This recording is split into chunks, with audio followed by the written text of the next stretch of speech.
Intermolecular forces, or what are intermolecular forces? As discussed earlier, the forces that hold atom in a compound or chemical bond.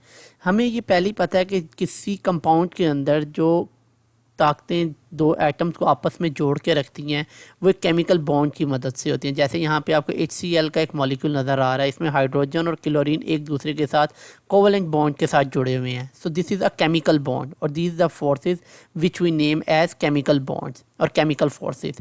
In addition to these strong bonding forces, relatively weak forces also exist in between the molecules which are called intermolecular. What is the meaning of inter? कि दो molecules के दरमियान, so these known as intermolecular forces, जो कि chemical bonding से तो क्या होंगी, कमज़ोर होंगी, लेकिन फिर भी ये कोई ना कोई फोर्स ज़रूर होगी। So let's see them in detail.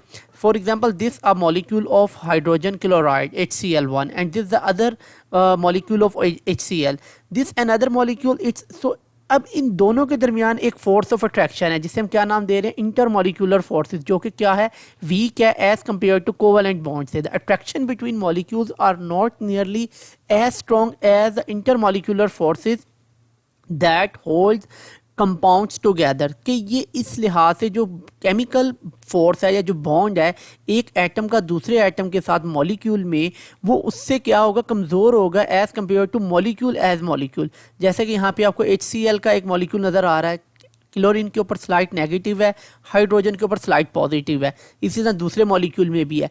अब एक मॉलिक्यूल का पॉजिटिव दूसरे मॉलिक्यूल के नेगेटिव के साथ एक अट्रैक्शन बनाएगा, क्योंकि हमें पता है कि ऑपोजिट फोर्सेस और चार्जेस अट्रैक्ट ईच अदर, तो इसके ऊपर नेगेटिव और पॉजिटिव ये क्या कर रहे हैं, एक दूसरे को अट्रैक्ट कर रहे हैं। तो इस तरह इनमें क्या होगी, अट्रैक्शन पैदा होगी।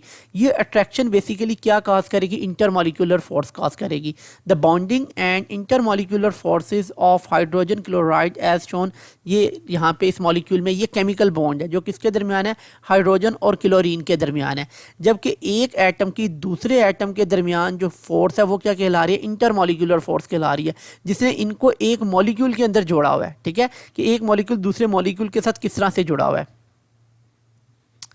It required about 17 kilojoule energy to break these intermolecular forces between 1 mole of liquid hydrogen chloride molecule to convert it into gas. अब ये यहाँ पे थोड़ी सी इस डेफिनेशन को समझिएगा कि एक होता है इंट्रामोलिक्यूलर और दूसरा है इंटरमोलिक्यूलर। इंट्रामोलिक्यूलर का मतलब है विद इन द मॉलिक्यूल।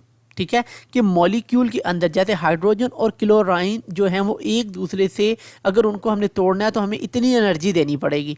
तो फिर covalent bond with in molecule very strong, और इसकी एनर्जी की अमाउंट क्या, 431 किलो जॉल पर मोल। दूसरी बात जो अभी हम इस टॉपिक में डिस्कस कर रहे हैं, this is known as intermolecular. So intermolecular क्या, कि एक मॉलिक्यूल दूसरे मॉलिक्यूल के साथ जिस फोर्स से जुड़ा हुआ है उसे हम क्या नाम दे रहे हैं, इंटरमॉलिक्यूलर। ये क्या है, वीक है। So this is the strong one that is due to bond, this is known as intramolecular.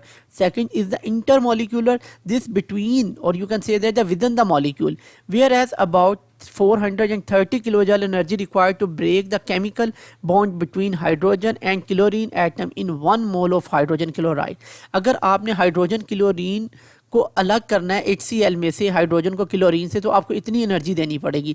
लेकिन अगर आपने क्या करना है कि इनको एक मॉलिक्यूल को मॉलिक्यूल से अलग करना है, उसके लिए हमें कितनी एनर्जी चाहिए, ऑलमोस्ट 16 किलो जल पर मोल चाहिए। So this is weak and it's very strong because this is due to the sharing of electron, और you can say that there is a covalent bond, but here nothing, only due to charges, which charges as we know that slight positive and slight negative, so they attract to each other.